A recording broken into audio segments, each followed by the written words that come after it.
Bom dia a todos, sejam bem-vindos. Vamos começar nossas atividades do domingo. Domingo de carnaval, estamos aqui pulando o carnaval divino hoje, né, gente? Então vamos aproveitar, fechar os olhos, agradecer hoje especialmente pela proteção desta casa, pois estamos numa época de muita troca de energia muito grande, né? Todos os tipos de energia, mesmo que não esteja sendo festejado como era antes, mas ainda assim existe uma troca grande de energia.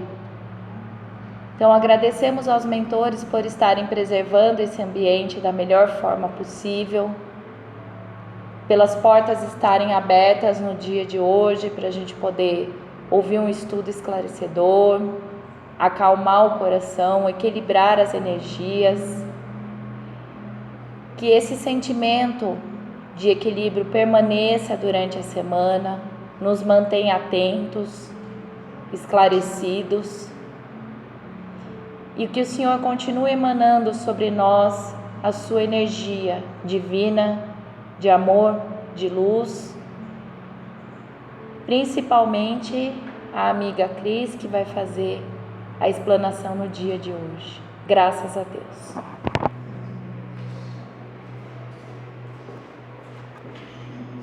Gente, bom dia então a todos. A gente vai continuar com o estudo, do Livro dos Espíritos, e a gente está no capítulo 9, que ele está sendo fragmentado, e hoje a gente vai estar falando sobre a ação dos espíritos, sobre os fenômenos da natureza e também sobre os espíritos durante os combates. Então, sobre os fenômenos da natureza, a gente aprende que todos os grandes fenômenos que ocorrem, eles têm uma razão, existe um porquê, faz parte de um planejamento e de uma estratégia. Tá? Então, absolutamente nada que ocorre na natureza é sem propósito. Essa é a primeira colocação que a gente aprende no Livro dos Espíritos. E aí, como grandes fenômenos, a gente pode compreender desde surgimento de ilhas, movimentação de placa tectônica, como alteração climática, todas as coisas que acontecem, terremotos, tsunamis, tudo isso seriam os grandes fenômenos da natureza. Então, desde até a questão, por exemplo, do surgimento do planeta, até a extinção dos dinossauros e as várias raças, os vários tipos de habitantes que já existiram aqui no decorrer de todos esses milênios. Tá? Então, tudo isso faz parte de um planejamento. E pela nossa pequenez, a gente não compreende a dimensão das propostas, porque essas propostas realmente seriam espíritos mais elevados que dariam condição de enxergar o todo. Só que o que Kardec queria compreender nessa parte é qual é a influência dos espíritos sobre esses fenômenos. Então, o espírito ele pode influenciar, de repente, uma questão de terremoto, uma questão de uma tsunami, uma questão assim. Ou seja, é possível, existe a influência. E como que isso acontece? Porque não é Deus, diretamente Deus, que faz com que, de repente, uma placa tectônica se movimente. Entende? Não é assim, dessa forma, ou não é assim que, através do próprio Deus que faz, de repente, o surgimento de uma ilha. Existem espíritos que trabalham para isso. Então, como uma grande hierarquia, imaginando semelhante a uma escola, onde tem lá o diretor que coordena tudo, aí tem a equipe pedagógica, tem a parte da secretaria, tem os professores, ou seja, cada um tem a sua função. No plano espiritual também é assim. Então, existe aí uma série de grupos espirituais que fazem o papel de coordenação desse orbe. Tá? Então, e aí Kardec queria saber também, e qual é o objetivo desses fenômenos? Então, muitas vezes, o objeto, o foco desses grandes fenômenos da natureza acontece por causa da gente, para a gente. Então, por exemplo, quando a gente vê a oportunidade que a gente tem de se transformar quando a gente descobre uma questão climática ou uma questão da natureza. Então, diante de um movimento, por exemplo, de uma tsunami, que é uma grande tragédia, uma catástrofe que a gente observa, a gente tem a oportunidade de repente, se conscientizar em relação ao próprio planeta, à nossa própria existência dentro, né, desse orbe, ou seja, o quanto que a gente contribui, né, de repente para uma alteração climática, para um aquecimento global, né, ou seja, o quanto que de repente a gente, diante da fragilidade de ver o sofrimento do outro, a gente se torna mais fraterno, mais humano, mais responsável, se compromete mais com ações. Então, assim, às vezes os grandes fenômenos da natureza servem como uma força, né, uma oportunidade para que a gente, como espírito, também evolua, né, e acesse certos atributos que precisam ser acessados para o nosso crescimento, né? Então, toda vez que a gente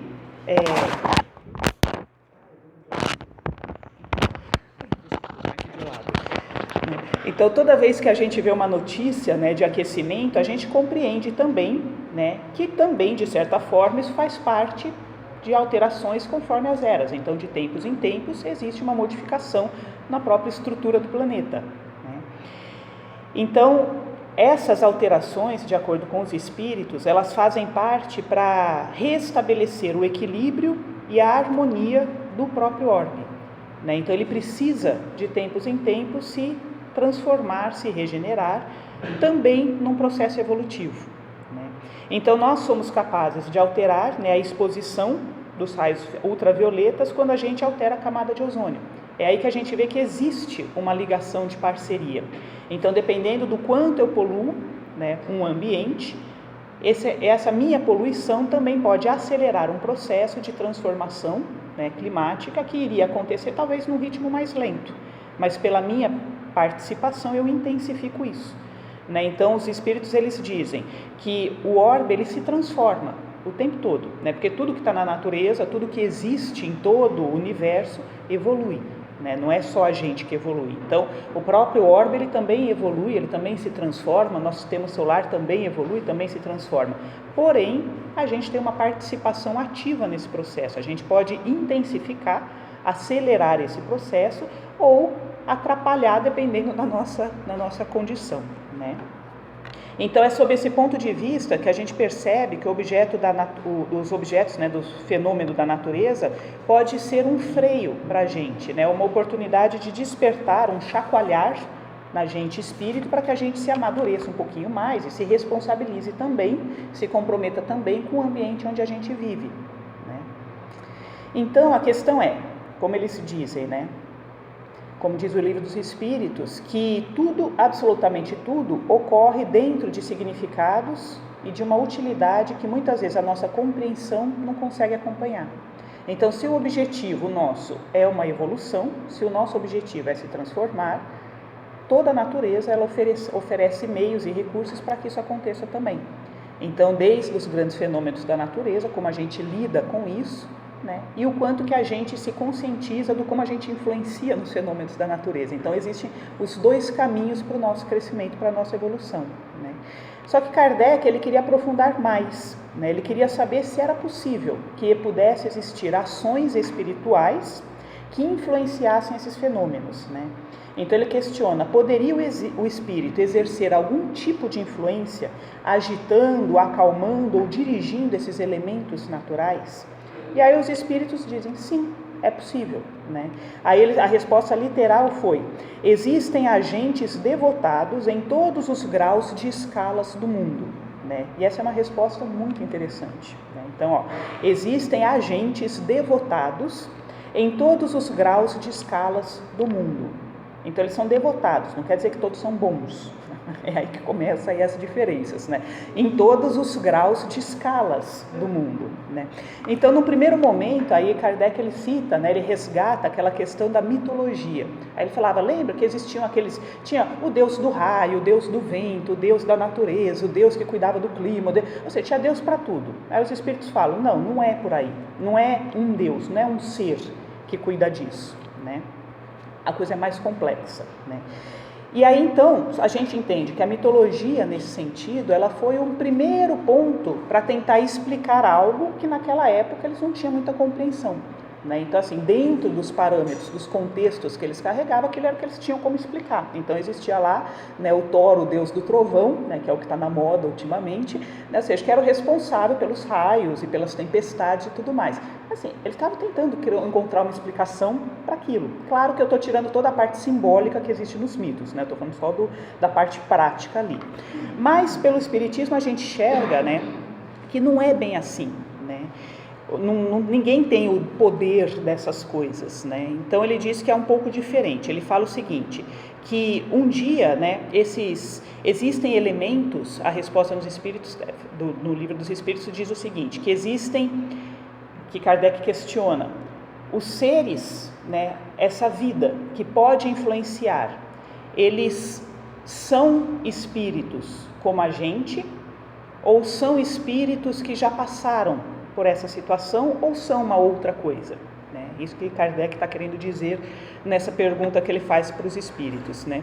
Aí a resposta dos espíritos é que existem seres em processo evolutivo que um dia serão espíritos, assim como existem também espíritos que já passaram pelas fases de desenvolvimento que nós estamos. Ou seja, tem de tudo, né? É aí que a gente vê que a coisa é mais complexa, né?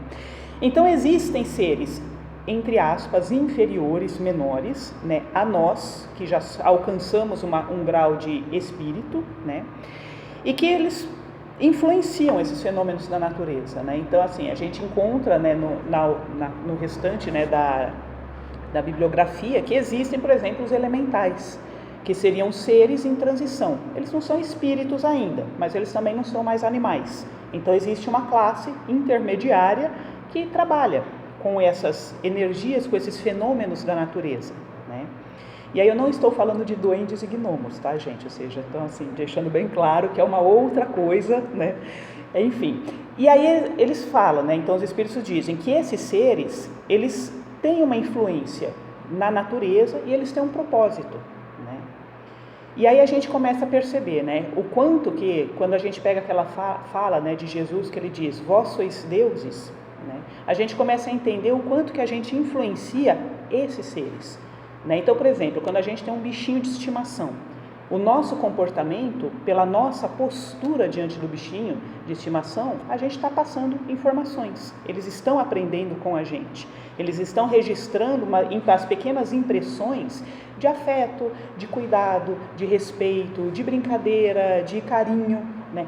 Também de medo, de agressão, aí depende do modelo que eles têm.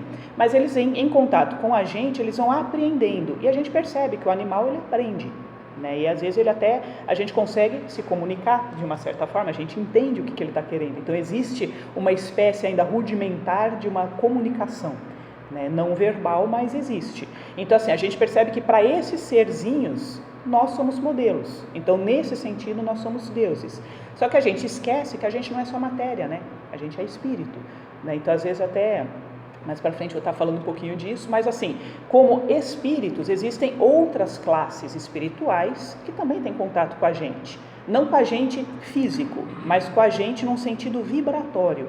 Então, a nossa vibração de sentimento, de emoção, de desejos, de impulsos, de vontades, influencia esse meio espiritual também. E influencia esses seres, né? Então, é aí que a gente começa a ter um pouquinho mais da compreensão, da responsabilidade, né, que a gente um dia vai ter com toda a natureza, num todo, mesmo aquilo que a gente não enxergue a olho terrestre, vamos dizer assim.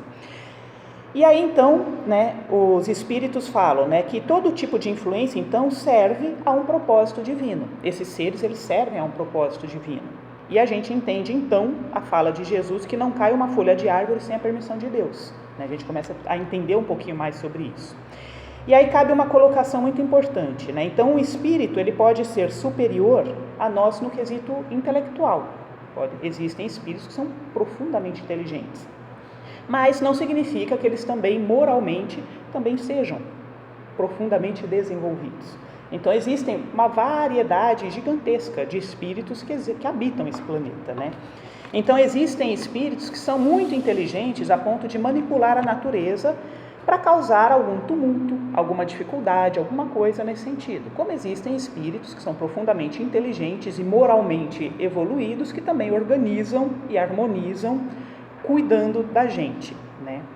O que a gente não pode esquecer é que nem sempre a moral, no caso a gente está chamando de moral as virtudes, né, elas acompanham a inteligência. Isso a gente vê no nosso dia a dia, né? Então existem pessoas que moralmente são gigantes, né? Você vê que a pessoa tem uma índole, tem uma força ali, um exemplo de conduta, e não necessariamente tem a inteligência lá, você estudou só até a primeira série, ou seja, não tem o intelectual tão assim, mas de postura deixa no chinelo o intelectual. Então, nesse ponto, a moral sempre é mais valorosa, vamos dizer assim, do que só o conhecimento. Como existem pessoas que têm uma inteligência fantástica, você olha e fala, nossa, né? Cadê a moral desse ser humano? Né? Então, esses são os extremos. E aí há uma enorme variedade nesse intervalo entre os extremos. Né? Então, né, Então é assim, até interessante, né, a gente falar nessa coisa como se acontecesse com os espíritos, né, porque a gente é espírito, né, que a gente se esquece desse detalhe, né, então a gente acha que os espíritos são eles, né, os outros, né, e não nós, né. Mas esses espíritos inteligentes, independente de ser bom ou de ser mal, eles podem manipular as forças da natureza, né. E aí fica aqui uma sugestão, né, para aqueles que tiverem interesse para compreender um pouquinho mais sobre isso. Tem um livro muito bom de Edgar Armond chamado Os Exilados de Capela, que eles falam sobre isso, né? Eles mostram com muita naturalidade esses exilados e o papel que eles tiveram quando chegaram aqui no nosso orbe primitivo, né? Mas esses espíritos, né, quanto maior a elevação moral e intelectual, maior o conhecimento que eles têm das causas dos fenômenos espirituais. Então é mais ou menos assim. Quanto maior a compreensão, a evolução moral e intelectual do espírito, mais eles conseguem compreender os desígnios de Deus, o propósito, do porquê que esses fenômenos da natureza acontecem. Entende? Então, maior essa afinidade. Então, esses espíritos, eles sabem mais os planos, as intenções, os porquês das coisas. E essa é a grande diferença, né? Então, os espíritos mais só intelectuais, menos moralmente desenvolvidos, porque eu não quero chamá-los de maus, né? Mas que eles são muito inteligentes, né? Eles também conseguem manipular as forças da natureza. Só que a diferença é que, movido pelo próprio orgulho, ou pela prepotência, pela arrogância, pela própria vaidade, eles não conseguem compreender os desígnios de Deus. E é aí que está o grande diferencial de uma parte da outra. Eles agem sem perceber, sem ter a consciência que estão agindo sobre os propósitos de Deus. Entende? Porque assim, se eles tivessem o desejo de fazer alguma coisa que fosse contrário ao plano do orbe, à proposta, vamos dizer assim, ao planejamento da Terra, eles não conseguiriam fazer, haveria impeditivos. Só que como eles sentem que, eu fui lá, eu consegui manipular e fiz algo, e eles não sabem que aquele algo já fazia parte de um plano e queria acontecer com a participação deles ou não, né? Então eles ainda se iludem achando que eles que causaram, né? Então assim, eles têm essa capacidade de manipular, só que a liberdade para essa manipulação depende sempre de um planejamento. É aí que a gente tem a sensação da segurança e da tranquilidade de que a gente está sendo muito bem protegido e conduzido. Entende? Então aí a gente começa a compreender, nessa parte pelo menos, né, no Livro dos Espíritos, a gente começa a compreender um pouquinho mais que essa fantasia de que o mal, vamos dizer assim, tem muita força. Não tem, né? Então, ele só acertou, ele ganhou na loteria, né? Ou seja, ele tentou e era isso mesmo, né? Então assim, mas iria acontecer. Do mesmo jeito que a gente também manipula, só que as coisas, a mudança do orbe, ele vai acontecer porque ele está evoluindo, né? Então, assim, esses espíritos, eles agem pelo livre-arbítrio, agem pelo impulso. Impulso do quê? Do orgulho, do egoísmo, da ambição, da sensação de poder.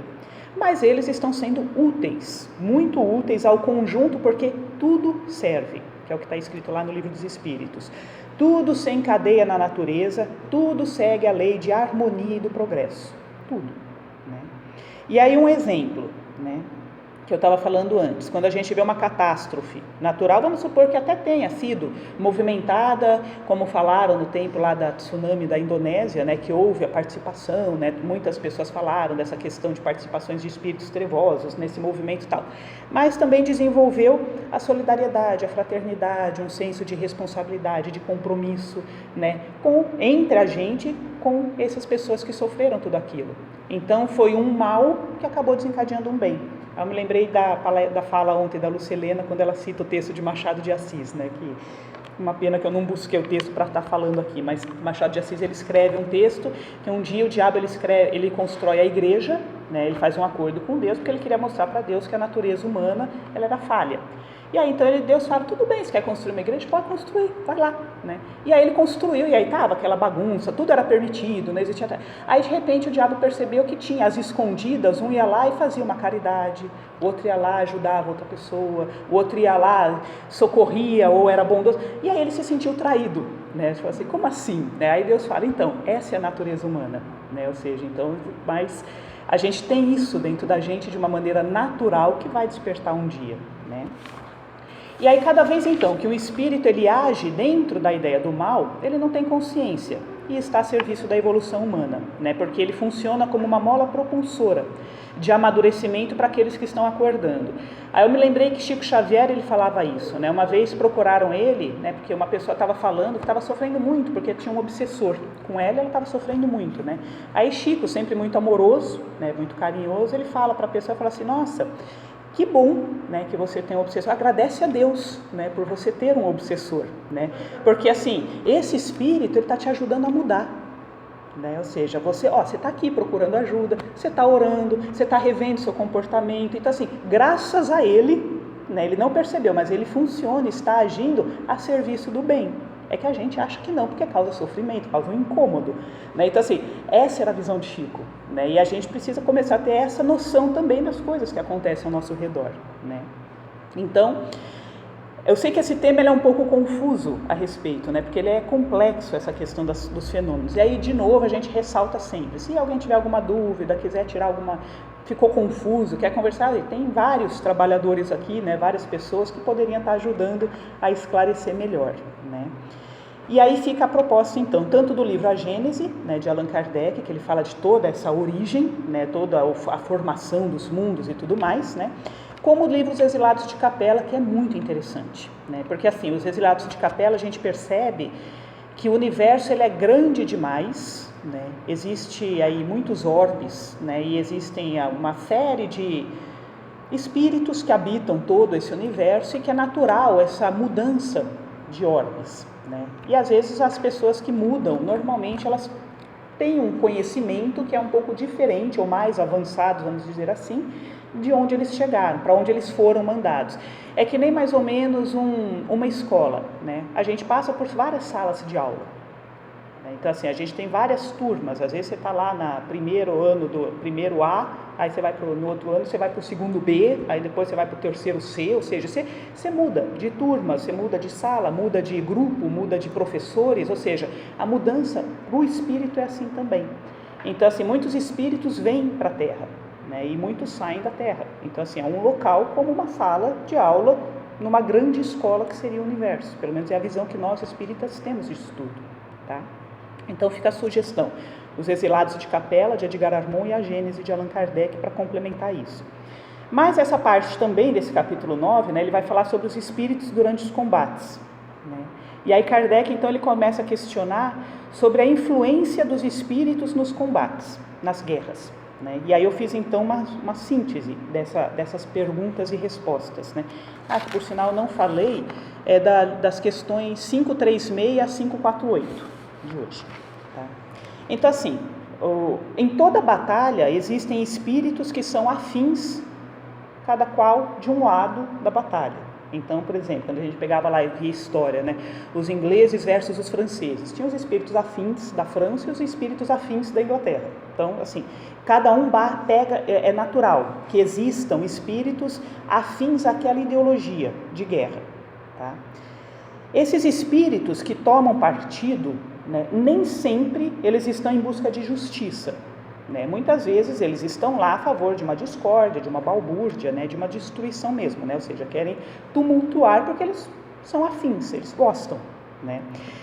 E fica a certeza de que nunca um espírito elevado toma partido, né? Então, assim, como, por exemplo, né, Joana d'Arc falava, Deus está do nosso lado, né, ao lado da França. Não, Deus está do lado de todo mundo, né? Ele não toma partidos. Então, espíritos elevados não tomam partidos de grupos, tá? O que tomam partidos são espíritos normalmente mais humanos, mais iguais àqueles que estão guerreando, tá? Porque a gente sabe que é natural que quanto mais elevado a gente é, maior a compreensão do conceito dentro de si mesmo de fraternidade, de justiça. Então, eles não vão perder tempo com esse tipo de coisa. Mas os espíritos influenciam encarnados? Sim, né? Isso daí é uma coisa que a gente sabe com bastante frequência, né? Eles influenciam. Então, eles influenciam segundo a abertura que é dada, né? Se não houver a abertura, não há influência, né? Então, a afinidade, a intenção, a identificação com certos temas são as portas de acesso à influência dos espíritos que pensam assim também. Então, se eu gostar de rock, vão ter espíritos que gostam de rock. Então, agora, se eu gosto de rock e não gosto de funk, pode ter um bando de espírito funkeiro que não vai me influenciar em nada, porque eu não gosto de funk. Entende? Ou seja, então é mais ou menos assim que funciona, né? De uma forma bem simples. Então, o espírito ele pode inspirar os comandantes, né? Aqueles comandantes que tinham aquelas visões, né? Aquela sensação premonitória de que vai acontecer tal coisa? Pode. E essa visão, essa premonição pode ser uma ideoplastia, né? Pode ser uma imagem projetada na cabeça desse general, vamos dizer assim, pelos espíritos que desejam que tais comportamentos aconteçam, né?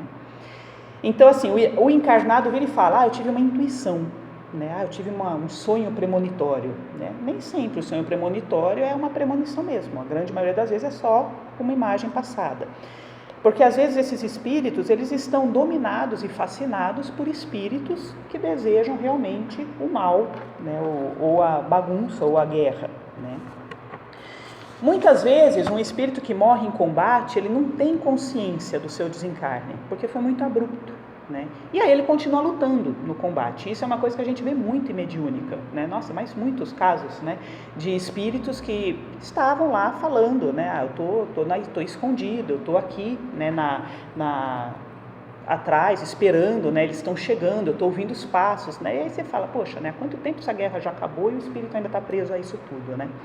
Então, às vezes pode levar muito, mas muito tempo mesmo para que um espírito, numa situação de combate, se conscientize do desencarne, né?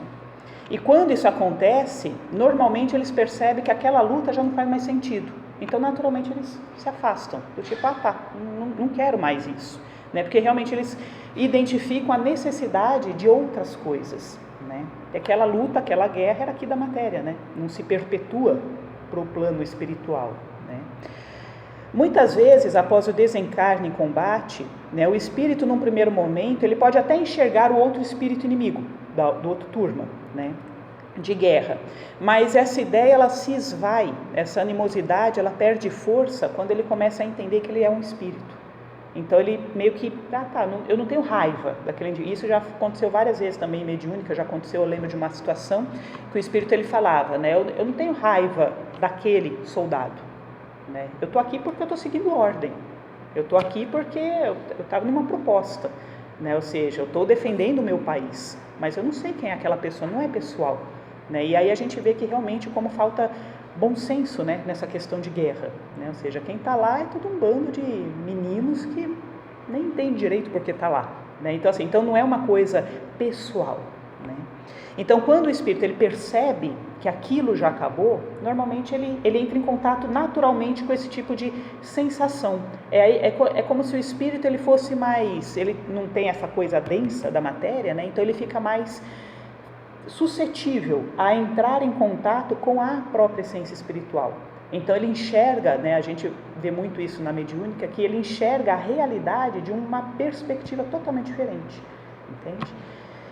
Mas é o que acontece, e é muito emocionante quando a gente vê, né, nas reuniões mediúnicas esse desligamento, né, de um espírito que ele deixa uma situação dolorosa, né? Então, eles sentem assim, que é como se a sensação deles é, poxa, a guerra acabou, né? Então essa sensação de paz, né? de leveza, de alívio, né? Nossa, agora acabou, posso deixar aqui tudo isso e posso seguir em frente, né?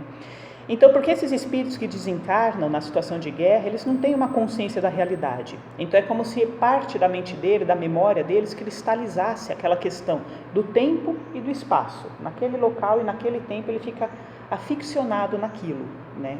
Então eles relatam, por exemplo, que eles estão em tocaias, né? Eles relatam, né, que falam de estratégia de combate, né? Então às vezes eles aparecem falando, você vai por ali, eu vou por aqui, não sei o que, eu for soldado, cadê fulano? E eles narram como se estivesse ali acontecendo mesmo, porque na cabeça dele aquilo foi tão impactante que ele está preso àquela memória, entende?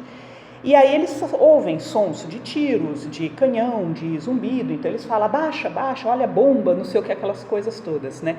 E a gente quem está trabalhando na mediúnica, a gente sabe que aquilo é uma memória, né? E a gente tem que ir com muito carinho, com muito cuidado para ir trazendo o indivíduo àquela percepção de realidade. Então quando a gente vê que eles saem daquilo e tomam consciência e como eles se sentem bem com isso, é um trabalho muito bonito, né? De ver como eles se libertam desse tipo de sofrimento, né? E conforme ele vai tomando a consciência desse desencarne, né, ele pode inclusive enxergar a cena, né? Então às vezes eles falam, né, nossa, eu estou vendo, meu corpo está ali, eu estou aqui. Aí eles começam, mas como que eu estou falando então? Né? Então assim, aí eles começam a tomar essa consciência, entende? E aí esse momento, né, que é o que está nesse capítulo, nessa parte aqui do Livro dos Espíritos, né, eles deixam claro que nessa hora, né, não tem um sofrimento, né? O espírito ele não está sofrendo com a morte, né? Ele não tem aquele pesar, aquela dor, não, ele se desconecta, ele assume a condição dele de espírito de novo, né? E essa condição ela traz muita tranquilidade para o espírito, não é uma coisa que nos assusta. Por isso que eu falei, é curioso, né? A gente esquece, eu falo eles como se a gente não fosse, né? Ou seja, isso é dos dois lados, entende? Então, o foco do espírito vai todo para o ser e não mais para a matéria, né? E aí que a gente percebe que tem ainda mais profundamente um despertar dessa consciência do ser imortal que ele sempre foi, né? E aí que a gente pega, né, até para já estar finalizando, né, Joana de Ângeles no livrinho Responsabilidade, ela fala, né, tudo se esfuma, né, tudo se acaba, né? É certo na Terra, né, que tudo se acaba, porém, jamais haverá uma despedida em definitivo, né? Por enquanto, né, adapta-se sem sofrimento à arte de dizer até logo, por considerar que, em verdade, no processo da evolução, você nunca dirás adeus. Então, o espírito, ele olha para o próprio corpo e ele fala, acabou, mas eu continuo existindo porque eu nunca vou terminar. Então, essa consciência, que é mais fácil de ter quando a gente está desencarnado do que encarnado, é o que acontece nessas situações de combate, né? Então, assim, as violências, elas marcam de uma maneira bem intensa o psiquismo do espírito, né? Porque é muito abrupto, né? Mas no momento que eles percebem que aquilo lá era um fragmento de memória, eles, da mesma intensidade que eles se marcaram, eles também se desapegam daquilo, né? E se sentem livres, libertos, né? E continuam o caminho, né?